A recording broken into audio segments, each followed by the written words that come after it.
It's the book of Matthew, chapter 5, and verse 18. It says, "For truly I say unto you, till heaven and earth pass, one jot or one tittle shall in no wise pass from the law till all be fulfilled." And before I go any further, I'd like to give all praises, honor, and glory unto Yahweh Bahashim Yahweh Shai, which is the Paleo-Hebrew for the one true name of the Heavenly Father, being Yahweh, and that of the Messiah, whom the world ignorantly calls Jesus, being Yahweh Shai. Those are the only names given among men whereby you must be saved, man. Point blank, period. You see? As it is written in Acts 4 and 12, the book we all claim to believe. But guess what, man? Right? The book of Matthew, the 15th chapter, right, tells us this. This is Matthew 15 and 8. It says, "This people draweth nigh unto me with their mouth, and honoreth me with their lips, but their heart is far from me. But in vain they do worship me, teaching for the doctrines and commandments of men." Right? That's what religion is, man. The commandments and doctrines of men, not of what the Bible actually says. Which is why they err not calling upon the proper name. Right? They say Jesus, which the letter J wasn't even derived until the 16th century. Right? They say he has many names, which, you know, he doesn't, man. He has one name. He has many titles. The Heavenly Father has many titles, man. Just one name. You see, and they even go as far as telling you that the laws are done away with, man. But as we just read, Matthew 5 and 18, reading it again, "For truly I say unto you, till heaven and earth pass." Has heaven and earth passed? The answer is no. One jot or one tittle shall in no wise pass from the law till all be fulfilled. Right? And you see the topic of the lesson, man. Something along the lines, and I'm gonna name it the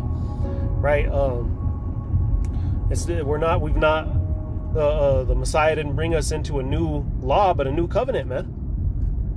You see, a new covenant, right? The scriptures tell us that, right, what sin is, the definition of sin, which lets you know right then and there, right, that the law still stands firm, man.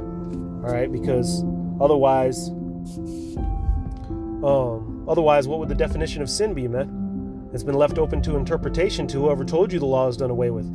And again, this is because they tell you that the Messiah has brought a new law of some kind, right? And the only thing I could think of where they get that from is Romans, the 13th chapter in the 8th verse, man, where Paul says, "What? Owe no man anything but to love one another." So they believe that the entire law has been replaced by love, but it hasn't, man. Paul goes on to expound, and I did this on the last lesson. You can watch it, man, or you could just go read it yourself. Read beyond the 8th verse, man. Right? What is he going on the 9th verse? It gives you examples of the laws.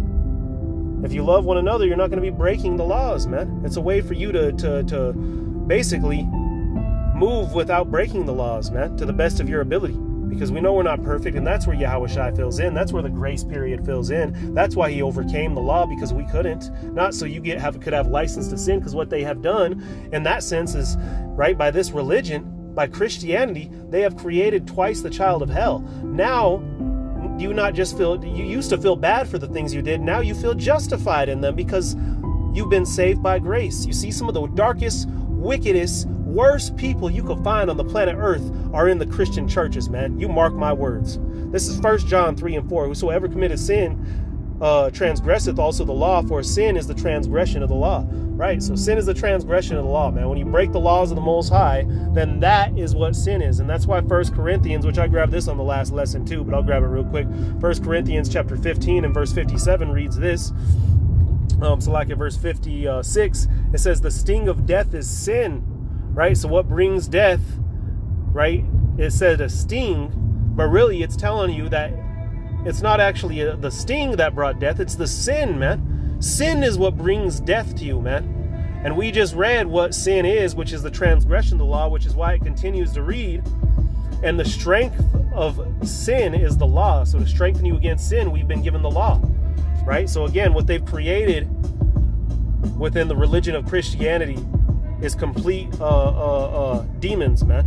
This is Hebrews, the 8th chapter and the 8th verse, and it reads, "For finding fault with them, he saith, Behold, the days come, saith the Lord, when I will make a new covenant." You see, a new covenant, man, not a new law, a new covenant with the house of Israel and with the house of Judah, not according to the covenant that I made with their fathers in the day when I took them by the hand to lead them out of the land of Egypt, because they counted not in my covenant, They continued not in my covenant, and I regarded them not, saith the Lord. So it's not according to the first covenant, because the first covenant we broke. You see? So we were made dead. We were disconnected from the Most High. You find this history in the Old Testament, right? What comes to mind? Hosea, the first and second chapter, right? Telling them what? That you're cut off. You're no longer my people, man. That's what the Heavenly Father was telling Hosea to tell the Israelites. But yeah, it was said that they would be called the people of the Lord once again. And that already began to be fulfilled at the time of the New Testament, man. It tells us that in the book of Romans, the 9th chapter, man.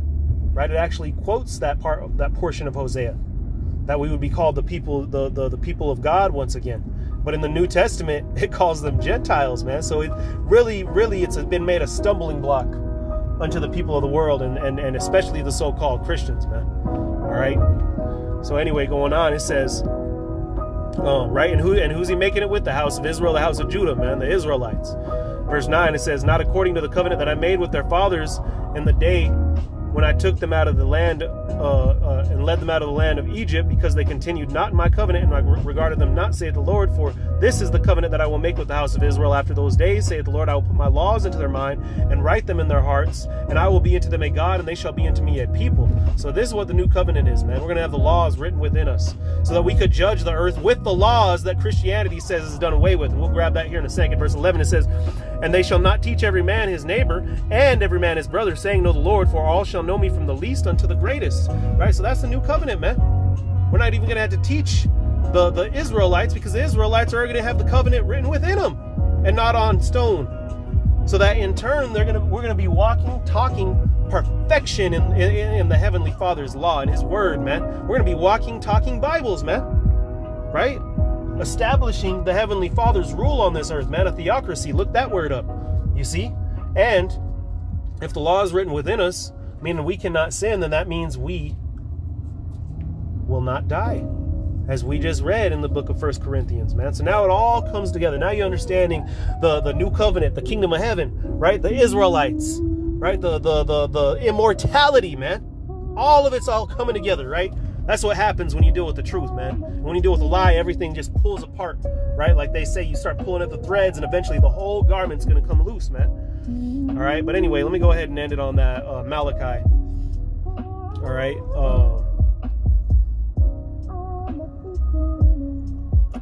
Salakia, the Micah, chapter 4. And I'll just get to the point. Verse 2, it says, and many nations shall come and say, come, and let us go up to the mountain of the Lord, the power of the house, and to the house of the power of Jacob, and he will teach us of his ways, and we will walk in his paths. For the law shall go forth out of Zion, and the word of the Lord from Jerusalem. So the law will go from who? The Zion, the Israelites, the people who have the law written within them, man, by this new covenant. The old covenant was written on stone. The new covenant is written within you, man. That's what Yahweh Shai came to do. Verse 3, and by him overcoming the law, we've been able to overcome the law. You see, that's why the scriptures read the way they do, man. It's not that, oh, he's overcome, so now you're over the law. Now the law has been broken, and there's a new law by Jesus, which is love. No, man. Completely confusion is what they have spread. Right? And anybody with half a mind should be able to see it, man. Well, hey, that shows you that we've been blinded, man. Because once we've been quickened, it's like crazy to see that the diluted mind state that we were in. Verse 3, it says, and he shall judge among many people and rebuke strong nations afar off, and they shall beat their swords into plowshares and their spears into pruning hooks. Nation shall not lift up sword against nation, neither shall they learn war anymore. So we ain't going to learn war anymore, man. We're going to be right in tune with Yahweh by Hashem Yahweh Shai. It's going to bring world peace, because all the nations are going to follow not their own laws and not the laws of this backstabber, kill your brother way of Esau, but the ways of Yahweh by Hashem Yahweh Shai, which these laws are so pure that by loving one another, you're able to uphold those laws to a degree, man. So that shows you that there's going to be true love shown on this earth come soon, man. Because the world is going to move to the rhythm of the beat of the laws of Yahweh by Hashem Yahweh Shai, that again Christianity had said is done away with, man. So with that, Lord willing, this is edifying, man. Kahalayim la Yahweh Ba'Hashem Yahushua Ba'Hashem Kakwadash. Double honors unto the elders and the apostles at GMS Grand Millstone. And a sincere peace, love, blessings, salutations unto all those of you hopeful, faithful, potential members of the elect out there doing the best to make the calling of your election sure. This is Brother Gar. Until next time, Shalom wa Abad Ball.